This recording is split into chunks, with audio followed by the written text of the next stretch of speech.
नमस्कार. आपल्याला सगळ्यांना कल्पना आहे की आपण या महामुंबई क्षेत्रातल्या म्हणजे ठाणे, रायगड, पालघर, मुंबई, नवी मुंबई या प्रश्नांवर सतत लाईव्ह येऊन इथल्या प्रश्नांना वाचा फोडण्याचं काम नियमितपणे करीत आहोत. आणि म्हणून आज आपण विषय घेतलेला आहे की इथे मागच्या काळात आपण नवी मुंबई आंतरराष्ट्रीय विमानतळ प्रकल्पाला लोकनेते दिबा पाटील साहेबांचं नाव देण्याचं मोठं आंदोलन या भागामध्ये झालं. आणि हे आंदोलन होत असताना या आंदोलनाचा जो मूळ हेतू आहे तो हेतू सांगण्याचा प्रयत्न या आंदोलनातल्या सगळ्या नेत्यांना आपण केला. आणि या दिबा पाटील साहेबांच्या नामकरण आंदोलनामागं जो विषय आहे, लोकनेते दिबा पाटील साहेब यांचं कार्य जे आहे ते प्रकल्पग्रस्तांच्या पुनर्वसनाचं कार्य आहे. आणि हे कार्य या आंदोलनामध्ये कायम राहावं, म्हणजे लोकांचे प्रश्न सोडवण्याची भूमिका कायम राहावी अशा प्रकारचा आग्रह धरून नेहमीच मी या आंदोलनामध्ये आपले विचार मांडण्याचा आटोकाट प्रयत्न केला. आणि मला अशी भीती होती की केवळ दिबा पाटील नामकरण आंदोलन हे नावापुरतं राहू नये, तर लोकांच्या हक्क अधिकारांची जी विचारसरणी आहे दिबा पाटलांची, ती विचारसरणी या आंदोलनात कायम राहण्यासाठी मी आटोकाट प्रयत्न करत आलो. आणि त्याचाच भाग म्हणून आता मधल्या काळामध्ये आपल्याला माहीत आहे की जवळजवळ महिना होत आला की लोकनेते दिबा पाटील साहेबांचं नाव या विमानतळाला लागू नये म्हणून सिडकोने स्वतः प्रयत्न केले होते. आणि सिडकोच्या माध्यमातून आताचे मुख्यमंत्री एकनाथ शिंदे यांनी बाळासाहेब ठाकरे यांचं नाव देण्याचा प्रयत्न केला होता. आणि हा प्रयत्न हाणून पाडण्यासाठी इथल्या सगळ्याच चारही जिल्ह्यातल्या आगरी, कोळी, कराडी, भंडारी, बारा, बलुतेदार, बौद्ध या सगळ्या प्रकल्पग्रस्तांनी आटोकाट प्रयत्न केले. आणि या प्रयत्नातून लाखांची आंदोलनं झाली, कोरोना काळात झाली. आणि आदरणीय शिवसेना प्रमुख बाळासाहेब ठाकरे यांचं नाव नाकारून आणि त्या नाव देण्यामागं आपले जे मुख्यमंत्री आहेत म्हणजे माजी नगरविकास मंत्री एकनाथ शिंदे यांचा जो दुष्ट हेतू होता तो इथल्या ओबीसींना दाबण्याचा, तो आपण नेहमी उघड केला. आणि या उघड करण्यातून खरं म्हणजे जे पेरलं ते उगवलं. म्हणजे केवळ इथल्या आगरी कोळ्यांना दाबण्याचाच प्रयत्न एकनाथ शिंदेंचा नव्हता, तर अख्खी शिवसेना घेऊन भाजपमध्ये किंवा महाराष्ट्राला त्रास देण्याचा हेतू त्यांचा होता. आणि त्यांनी तो हेतू गुजरातमध्ये जाऊन बंड करून उघड केला. आणि त्याचा परिणाम म्हणून उद्धव ठाकरेंना कळलं की ज्या आगरी, कोळी, भंडाऱ्यांनी शिवसेना उभी केली होती, ज्यांच्या रक्त आणि त्यागावर शिवसेना उभी होती, त्यांच्याशी एकनाथ शिंदेंनी द्रोह तर केलेलाच आहे, परंतु तो द्रोह शिवसेनेचा सुद्धा होऊ नये. आणि म्हणून आपल्याला उद्धवजी ठाकरे यांनी सांगितलं की मी माझ्या वडिलांचं नाव मागे घेतो आणि दिबा पाटलांचं नाव देतो. इथपर्यंत विषय आला. त्यानंतर पुन्हा एकदा उपमुख्यमंत्री फडणवीस आणि एकनाथ शिंदे यांना उपरती झाली आणि यांनी सांगितलं की त्यांनी दिलेले निर्णय चुकीचे आहेत आणि आम्ही योग्य निर्णय देतो. आणि त्यांनी योग्य निर्णय देण्याचा प्रयत्न केला. आणि या दोन लोकांच्या भांडणामध्ये केवळ दिबा पाटलांच्या नावाचाच मुद्दा नाही, तर लोकांच्या हक्क अधिकारांचे मुद्दे प्रलंबित आहेत. विद्यार्थ्यांची ॲडमिशन्स चालू आहेत, नवीन भरती होत नाही. एसटी कामगारांचा जो प्रश्न आहे, विलिनीकरणासाठी एसटी कामगारांनी प्रचंड मोठं आंदोलन महाराष्ट्रात केलं आणि ज्या शिवसेनेच्या महाविकास आघाडीच्या विरोधात केलं. आत्ता समजा सरकार भारतीय जनता पार्टीचं आहे, परंतु भारतीय जनता पार्टी यावर शब्द काढत नाही. म्हणजे एसटी कामगारांचं विलिनीकरण करायला त्यांना काय प्रॉब्लेम आहे, हा सुद्धा मोठा प्रश्न आज आहे. आणि याचा एकूण अर्थ जो असा आहे की सत्तेसाठी सत्ता, ही सत्ता महाराष्ट्रातल्या मराठ्यांना पाहिजे की ब्राह्मणांना पाहिजे की गुजरातमधल्या मोदी आणि शहांना पाहिजेत. महाराष्ट्राच्या सत्तेसाठी हा चाललेला संघर्ष, यामध्ये महाराष्ट्राच्या जनतेचे प्रश्न महाराष्ट्र सरकार आणि केंद्र सरकार विसरलेलं आहे. आणि म्हणून एक सामान्य नागरिकांची भूमिका सतत महाराष्ट्रासमोर यावी या शुद्ध हेतूने मी आज आपल्यासमोर हे विषय मांडत आहे. हे सांगत असताना मला दुःख याचं आहे की ज्या लोकनेते दिबा पाटील साहेबांनी 4 वेळा आमदार, 2 वेळा खासदार, पनवेलचे नगराध्यक्ष, महाराष्ट्राचे विरोधी पक्षनेते म्हणून रायगड जिल्ह्यातल्या या आगरी, कोळी, भंडारी, ओबीसींचं नेतृत्व केलं, त्या दिबा पाटलांचं अखंड आयुष्य हे प्रकल्पग्रस्तांच्या प्रश्नांसाठी होतं। परंतु लोकनेते दिबा पाटील नामकरण समितीने दिबा पाटील साहेबांच्या नावाचा आग्रह धरताना लोकांच्या प्रश्नाकडे दुर्लक्ष केलेलं आहे असा माझा स्पष्ट आरोप आहे। कारण पनवेलच्या सभेमध्ये माजी खासदार रामशेठ ठाकूर यांना मी सांगितलं होतं की दिबा पाटील साहेबांच्या नावाला विरोध करणारे एकनाथ शिंदे यांनी दिबा पाटलांच्या नावालाच विरोध केलेला नाही, तर त्यांनी इथल्या प्रकल्पग्रस्तांची जी गावठाणं आहेत त्या गावठांच्या जमीन मालकी हक्काला सुद्धा विरोध केलेला आहे। या संदर्भात शिडकोचे MD मुखर्जी यांना सुद्धा मी प्रत्यक्ष भेटलेलो आहे आणि त्यांना सांगितलेलं आहे की प्रकल्पग्रस्तांची भूमिका जमीन मालकी हक्कांची आहे, भाडे कराराची नाही। कारण आम्ही इथले मालक आहोत। आमचा जो संघर्ष आहे स्वातंत्र्यपूर्व काळापासून डॉक्टर बाबासाहेब आंबेडकर, नारायण नागू पाटील यांच्या काळापासून मुंबई परिसरातल्या जमीन हक्कांचे लढे आम्ही लोक देत आलेलो आहोत आणि आम्हाला जमीन मालकी मिळावी हा मुद्दा आहे। तसंच दिबा पाटील नामकरण आंदोलनाचा मूळ हेतू इथली उरलेली गावठाणं आहेत ती सिडकोला बिल्डरला द्यायची आहेत। इथल्या गुरुचरण आणि सरकारी जागा पंतप्रधान नरेंद्र मोदींनी, आपल्याला माहित आहे, पंतप्रधान आवास योजनेच्या नावाखाली तिथे बिल्डरांना ते भूखंड दिले, शिर्के वगैरे लोकांनी ते भूखंड विकण्याचा धंदा त्यांनी चालू केलाय। गरिबांना घरी देण्याचा हा प्रश्नच नाही, कारण का इथले ग्रामस्थ आहेत, त्या ग्रामस्थांचा गावठाण विस्तार झालेला नाही, त्यांची वाढलेली लोकसंख्या आहे, त्यांना हे सरकारी भूखंड द्यायचे असताना, तो नैसर्गिक न्याय असताना, गावठाणाचा कायदा असताना त्या भूखंडावर बिल्डरांना जागा दिल्या आणि ते भूखंड विकले। आणि हाच प्रकार भतीजा, लोढा, तुमचा सुधाकर शेट्टी यांसारखे बिल्डरांना, मग ते फडणवीस असतील, एकनाथ शिंदे असतील, उद्धव ठाकरे असतील, या सगळ्यांनीच इथल्या सरकारी जागा विकायचा सपाटा लावलेला आहे। आणि मी आपल्याला आनंदाने आदराने सांगेन की ओबीसी आरक्षणाचा मुद्दा स्थानिक स्वराज्य संस्थांमध्ये जसा चालू आहे तो मुद्दा राजकीय आरक्षणाचा आहे।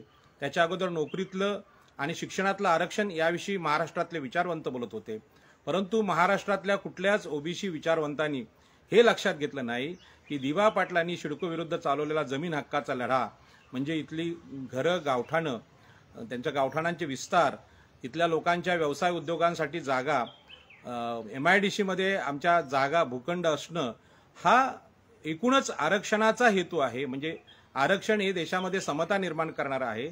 तर आमच्याच जमिनी लाटून इथे आलेले उद्योगपतींनी इथे आपले संसार थाटले आणि मधल्या काळामध्ये आपण जो निषेध व्यक्त केला राज्यपाल महोदयांचा, त्यांनी सांगितलं की गुजराती आणि राजस्थानी व्यापारी जर इथून गेले तर इथे काहीच राहणार नाही।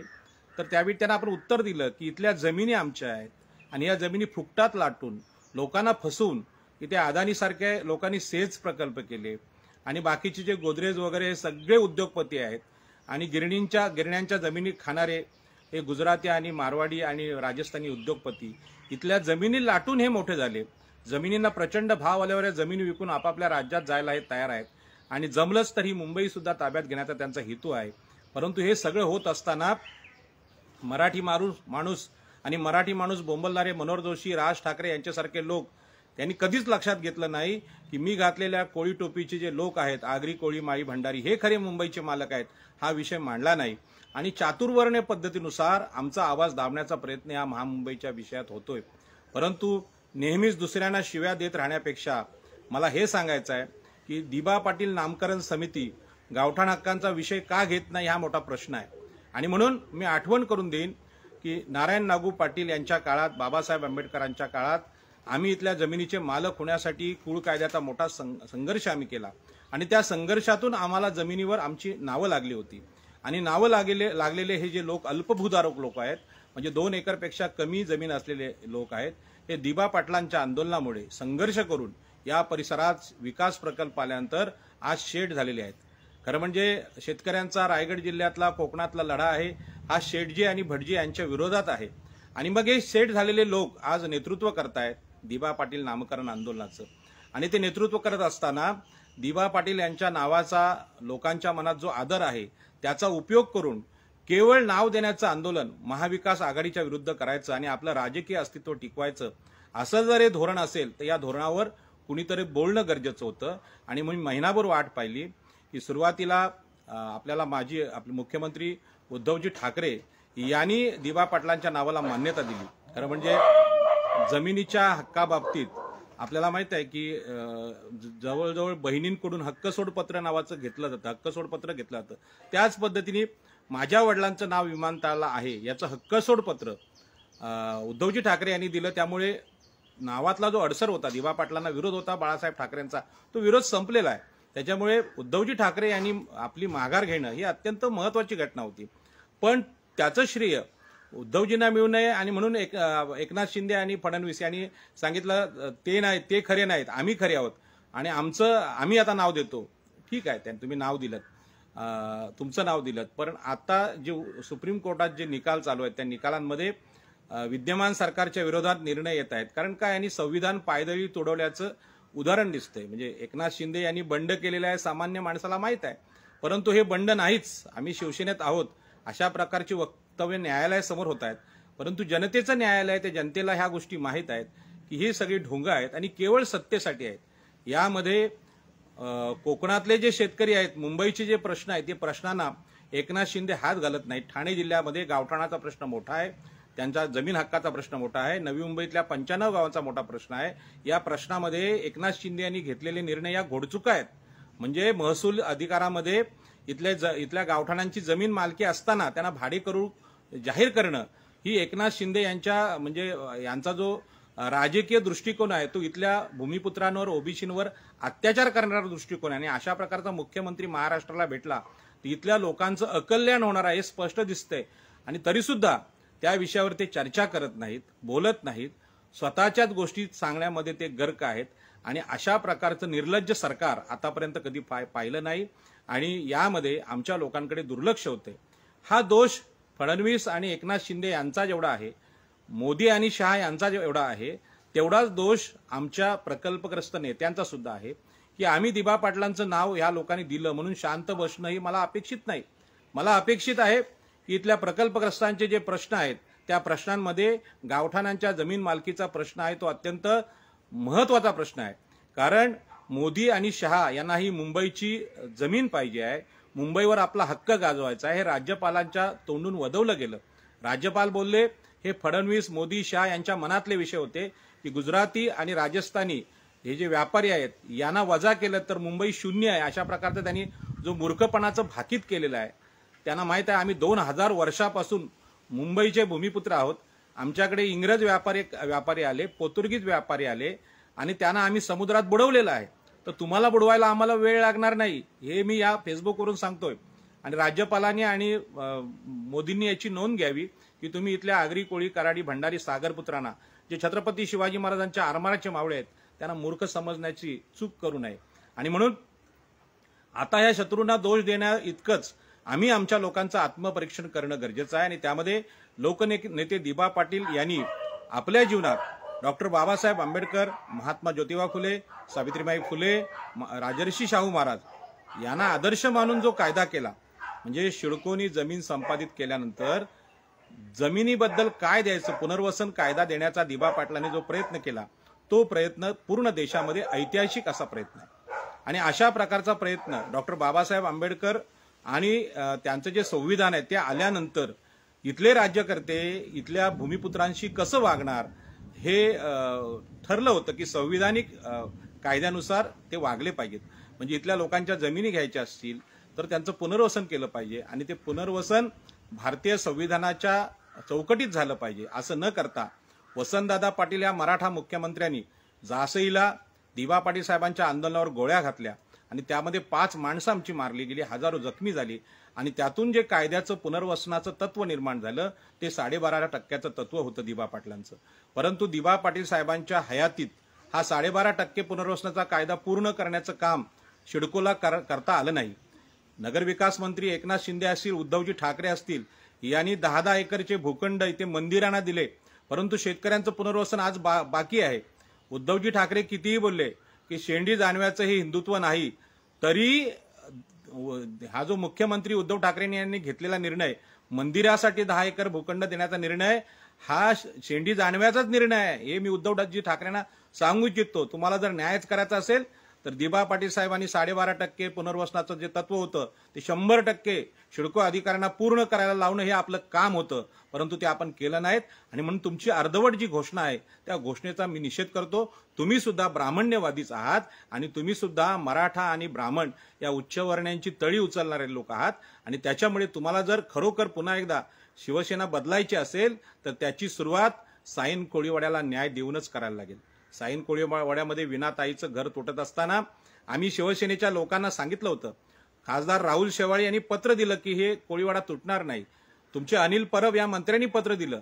ते पत्र असताना सायन पोलीस स्टेशन आणि सिडको आपल्या महानगरपालिकेचे अधिकारी सायन कोळीवाडा तोडतात. याचा अर्थ शिवसेना ही विकली गेलेली आहे. सुधाकर शेट्टी या बिल्डरला विकली गेलेली आहे आणि याची जाहीर टीका झाली. त्या सायन कोळीवाड्याचा व्हिडिओ आता अलीकडेच आपल्याला माहित आहे की देवेंद्र फडणवीसांनी शेअर केला. अरे जर व्हिडिओ तुम्ही शेअर करता, शिवसेनेच्या विरोधात शेअर करता, तर न्याय देण्यासाठी फडणवीसना त्या सायन कोळीवाड्यामधल्या लोकांना भेट द्यायला का लाज वाटते? किंवा भाजपच्या सगळ्या आमदार नगरसेवकांना लाज कसली वाटते? हे कृतज्ञ लोक आहेत. आणि म्हणून आज ही स्थिती आलेली आहे की शिवसेना असो, काँग्रेस असो, राष्ट्रवादी असो किंवा भाजप असो, हे मुंबईच्या भूमिपुत्रांसाठी सगळे शत्रूच आहेत. यातला एकही मित्र नाही. आणि ही गोष्ट सिद्ध परवा झाली की आपल्याला माहित आहे की वर्सोवा कोळीवाड्यामध्ये आपल्याला आमच्या शारदा मावशी आहेत, त्यांचं घर तोडलं गेलं. मला अशी अपेक्षा होती की हा व्हिडिओ याच फेसबुकवरून म्हणजे आपल्याच पेजवरून 11 लाखाच्या वर लोकांनी बघितला. अनेकांनी खूप मोठ्या प्रतिक्रिया दिल्या आणि सांगितलं की पाटील साहेब आम्ही सगळे तुमच्या बरोबर आहोत. आणि आपल्याला उरणमधल्या एका तरुणाने म्हणजे मंचेकर, आतिश मंचेकर या तरुणाने 2700 रुपयाची मदत सुद्धा आमच्या शारदा मावशीला केली. आणि त्यानंतर वेगवेगळ्या ठिकाणाहून तरुणांचे फोन आले की पाटील साहेब वर्सोव्याचं हे नोटीस न देता घर तोडण्याचं आंदोलन आहे, आपण चालवा. याला जी काही मदत लागेल ते महाराष्ट्रातले सगळे लोक करायला तयार आहेत. मी महाराष्ट्रातल्या सगळ्या बंधू भगिनींचं धन्यवाद करतो, त्यांचे जाहीर आभार मानतो की आपल्याला हा विषय कळला. परंतु मी कोळीवाड्यांचा जेव्हा अंदाज घेतला, वर्सोवा कोळीवाडा आणि सगळ्या मुंबईतल्या कोळीवाड्यांच्या नेत्यांना प्रश्न विचारला की महाराष्ट्रातले सगळे लोक कोळी बांधवांच्या मागे आहेत, त्यांचा जमीन हक्क हा देशाचा जमीन हक्क आहे.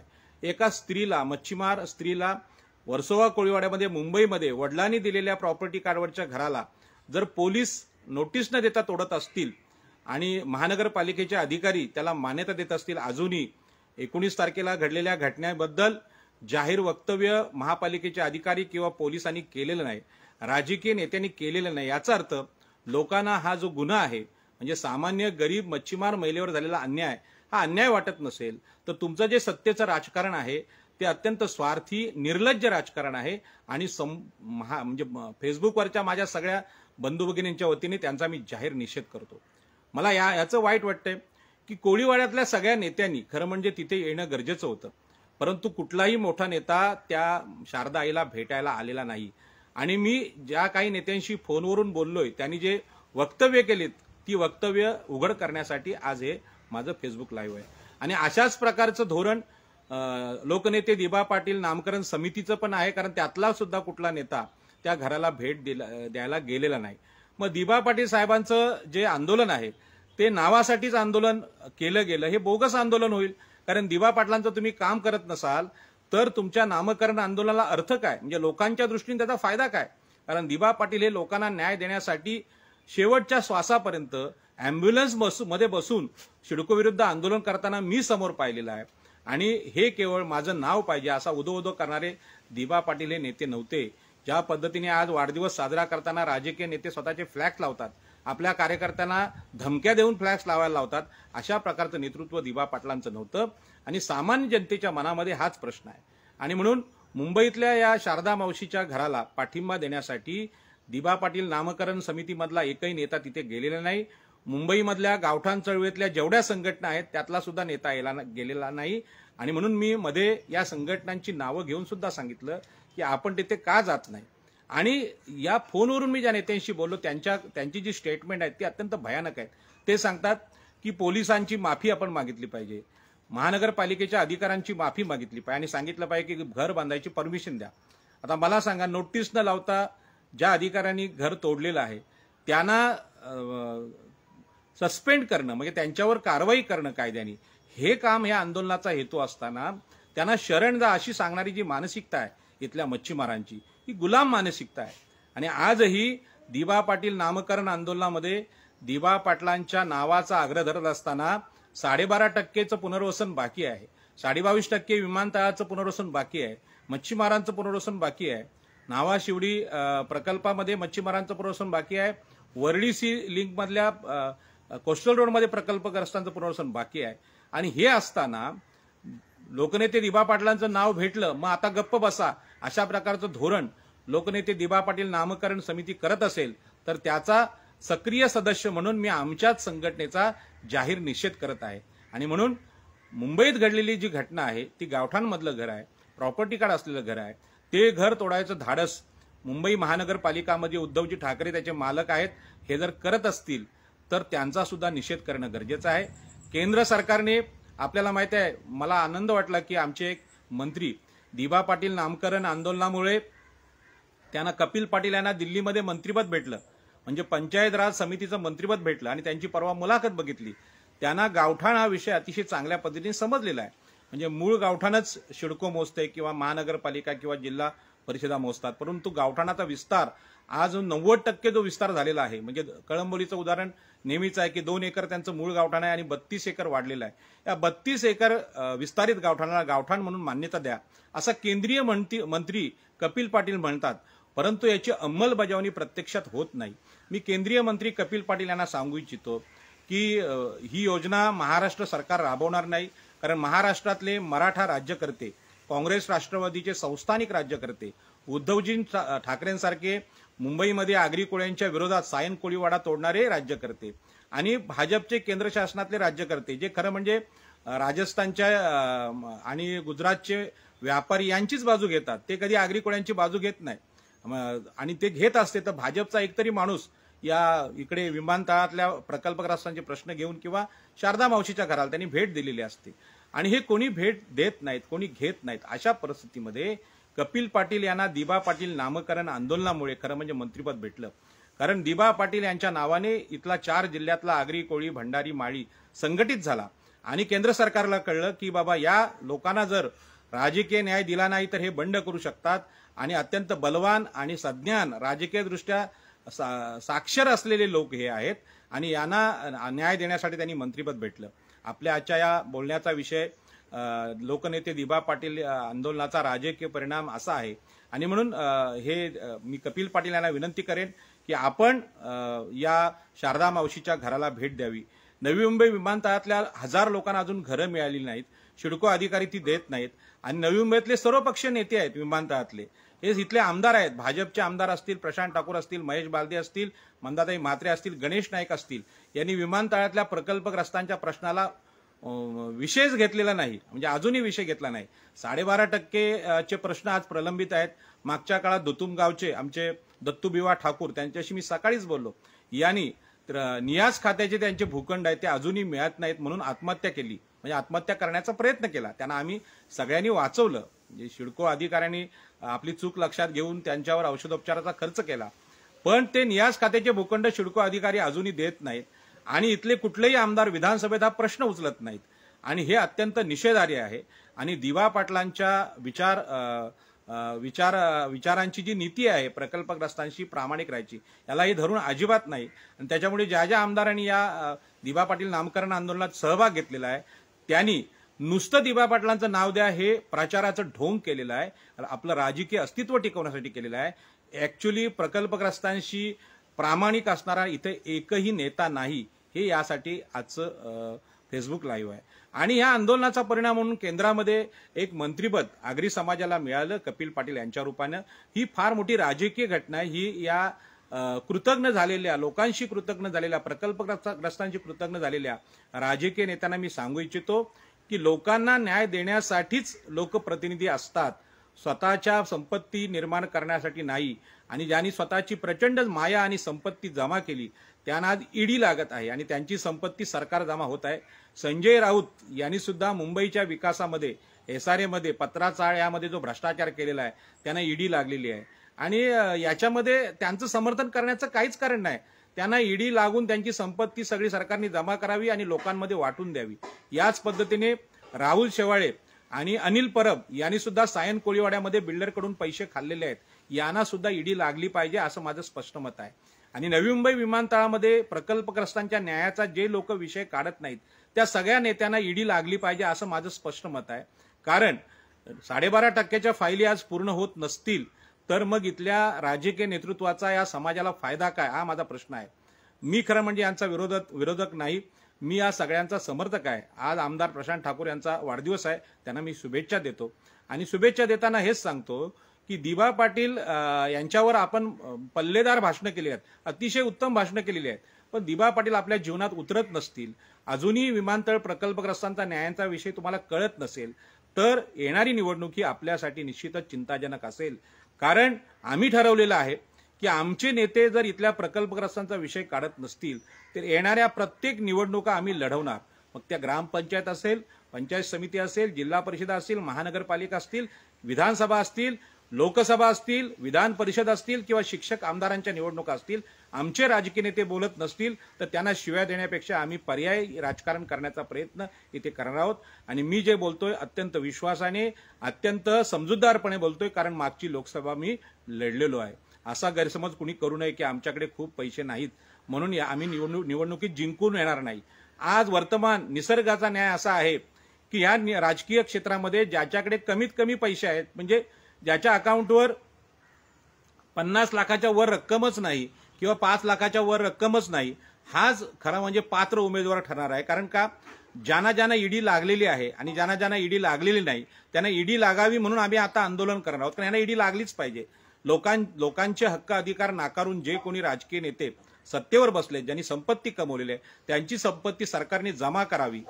नरेंद्र मोदींच्या या आंदोलनाला आम्ही जाहीर पाठिंबा देतोय, परंतु त्यांनी एकतर्फी कारवाई करू नये। म्हणजे बीजेपी मध्ये माणूस गेला तो पवित्र होतो, वॉशिंग मशीन म्हणजे वॉशिंग पावडर निर्मा हे गाणं आपल्याला माहित आहे, पण आता वॉशिंग मशीन भाजप अशी वेळ आली आहे। तुमच्यामध्ये गेला तो पवित्र झाला, त्याला ईडी लावायची नाही, हा दुपट्टीपणा या देशामध्ये चालणार नाही आणि इथली जनता ती खपवून घेणार नाही। तुमच्या लोकांना सुद्धा ईडी लागली पाहिजे, तुम्ही लावत नसाल तर आमचा सामान्य जनतेचं सरकार आम्ही देशामध्ये आणू। आज काँग्रेसने आंदोलन करायला सुरुवात केलेली आहे, परंतु आपले जे काँग्रेसचे सगळे संस्थानिक नेते आहेत त्यांची कॉलेज शाळा त्यांनी कशी बांधलेली आहेत, कुठून पैसे आणलेले आहेत, कोणाच्या जमिनी खाल्लेल्या आहेत, गावठाणातल्या SC ST OBCच्या जमिनी तुम्ही खाल्लेल्या आहेत। नवी मुंबईतल्या प्रकल्पग्रस्तांच्या जागेमध्ये DY पाटील सारखे, पत्तरगाव कदमांसारखे मराठा जमीनदार आलेच कसे, त्यांना ह्या जमिनी भेटल्या कशा? बालाजी मंदिराला 10 एकरचा भूखंड शिवसेना देऊच कशी शकते? आमचे देव इथे उपाशी पडलेले आहेत। आमची 101 मंदिरं नवी मुंबईतल्या देवांची उद्ध्वस्त केलेली आहेत, अनधिकृत ठरवलेली आहेत, आणि तुमचे हे बाकीचे देव कसे काय येतात इथे आणि यांना 10-10 एकर 5-5 एकरच्या भूखंड मिळतात कसे? विकास महाडिक सारखा कोकणातला पत्रकार, मराठा पत्रकार, त्याला 6-6 गुंठ्याचा प्लॉट मिळतो कसा? आणि दुसऱ्या ठिकाणी आमचे डॉक्टर राजेश पाटील सारखे लोक आहेत, त्या तिथल्या शेतावरच्या देवांसाठी भांडतात, त्यांना भूखंड देऊ शकत नाही चिडको। आणि हा प्रकार हा अत्यंत निंद्य प्रकार आहे। इथल्या भूमिपुत्रांना, इथल्या परंपरागत संस्कृतीला अधिकार नाकारणारा विषय, आणि यामध्ये लोक प्रचंड संतप्त आहेत। आणि शारदा मावशीचं घर तोडल्यानंतर इथल्या गावठाण हक्कांची लढाई, दिबा पाटलांची खरी लढाई, ती जर शांत बसत असेल तर निश्चितपणे समोरचे शत्रू आहेत ब्राह्मण, मराठा आणि गुजराती, मारवाडी हे जे व्यापारी आहेत, हे जे राजस्थान आणि गुजरातचे व्यापारी, त्यांचा जितका आम्ही निषेध करतो तितकाच निषेध आमच्याच लोकांविषयी, आमच्या संकटाच्या काळात उभं न राहणाऱ्या आमच्या स्थानिक भूमिपुत्र नेत्यांचा सुद्धा आम्ही निषेध करतो। आणि अशा प्रकारचं नेतृत्व आम्हाला मान्य नाही। आणि आमच्यामध्ये नेतृत्व करण्याचे सगळे गुण असताना केवळ तुम्ही जातीचे आहात म्हणून माफ करणं हे चालणार नाही। आणि म्हणून शेठजी भटजी यांच्या विरुद्ध असलेले जे आंदोलन आहे, लोकनेते दिबा पाटलांच्या काळातलं, नारायण नागू पाटलांच्या काळातलं, ते आंदोलन आमच्यातच कोणी शेठजी भटजी होत असेल, म्हणजे भटजी या अर्थाने की आमच्यातलेच लोक सांगतात की जाऊन माफी मागा तिकडे, याचा अर्थ तुम्ही सेटलमेंट केलेलं आहे, पोलिसांशी केलेलं आहे। शारदा मावशीच्या घरासंदर्भात जे नेते बोलतात की पाटील साहेब जाऊन माफी मागूया, आमचं घर बांधायला परवानगी द्या, माफी मागण्याचा संबंध काय तो? मी तर जे पोलीस यामध्ये अडकले ते व्हिडिओ दिसतात, यांना सगळ्यावरून नोकरीवरून काढणार आहे, यांना निलंबित करणार आहे आणि महापालिकेच्या अधिकाऱ्यांना सुद्धा निलंबित करणार आहे। हे माझ्या आंदोलनाचा हेतू आहे। कारण ही शिक्षा गरीब विधवा महिलेचं घर तुम्ही खुलेआम तोडत असाल तर तिचं कोणी नाही असं समजू नका। आम्ही सगळे तिची मुलं आहोत आणि आम्ही सगळी मुलं तुम्हाला शासन केल्याशिवाय राहणार नाही। हेच शासन आहे, तुम्ही सरकारी पगार घेता आणि आमच्याच नागरिकांची घरं तोडता, हे खपवून घेतलं जाणार नाही. आणि उद्धवजी ठाकरे त्यांचेच प्रश्न सोडवण्यात घरात बसले असतील. तुम्हाला घराच्या बाजूचा वेसाव्या कोलिवड्यातला प्रश्न कळत नसेल, नवी मुंबईतला प्रश्न कळत नसेल आणि तुमचा आदित्य गावभर फिरत असेल महाराष्ट्रात, तर असला बावळटपणाचं राजकारण आम्ही खपवून घेणार नाही. आणि म्हणून हाच विषय इथल्या राजकीय नेत्यांना, आमच्या नेत्यांना, मग गणेश नाईक साहेब असतील किंवा रामशेठ ठाकूर असतील किंवा कपिल पाटील असतील, हे जे मोठे नेते आहेत, हे बलाढ्य नेते आहेत, यांना पण सांगणं आहे की तुम्ही लोकांच्या पिंडांना जाता, बारशाला जाता, वाढदिवसाला जाता, मग तुम्हाला हे विमानतळातले प्रश्न का कळत नाही? इथल्या मच्छीमारांना 1 रुपया पुनर्वसन मिळत नाही, हे तुम्हाला समजत का नाही? मी ज्या उरणमध्ये राहतो तिथे उरणचा बाह्यवळण रस्ता सिडको करत होती आणि हा रस्ता करत असताना, तिथलं टेंडर काढलेलं असताना, रस्ता करताना त्यांनी तिथल्या मच्छीमारांचं सोशल इम्पॅक्ट रिपोर्टच केला नव्हता आणि तरी सुद्धा रस्ता करत होते. त्याला माननीय उच्च न्यायालयाने ते थांबवलं आणि सांगितलं की मच्छीमारांचं सोशल इम्पॅक्ट सर्व्हे करा आणि मच्छीमार बाधित होत असतील त्यांचं पुनर्वसन केल्याशिवाय तुम्ही रस्त्याच्या कामाला सुरुवातच कशी केली आणि रस्त्याचं काम बंद झालं. हाच नियम मुंबईतल्या सगळ्या कोस्टल रोडला लागू होतो, हाच नियम विमानतळाला लागू होतो. मग ह्या बातम्या, लोकसत्तेतल्या बातम्या इथले उरणचे आमदार बघत नाहीत का? पनवेलचे आमदार बघत नाहीत का? नवी मुंबईचे आमदार बघत नाहीत का? एवढा मोठा केंद्रीय कायदा असताना, मच्छीमारांची तुम्ही बाजू घेत नाही आणि मग मच्छीमारांना आम्ही बर्फाच्या पेट्या देतो, टोप्या देतो, साड्या देतो. हे भिकारी लोकांना का बनवता? आम्ही भारताचे नागरिक आहोत, आम्हाला कायद्याने प्राप्त असलेला न्याय पाहिजे. यासाठी विधानसभेत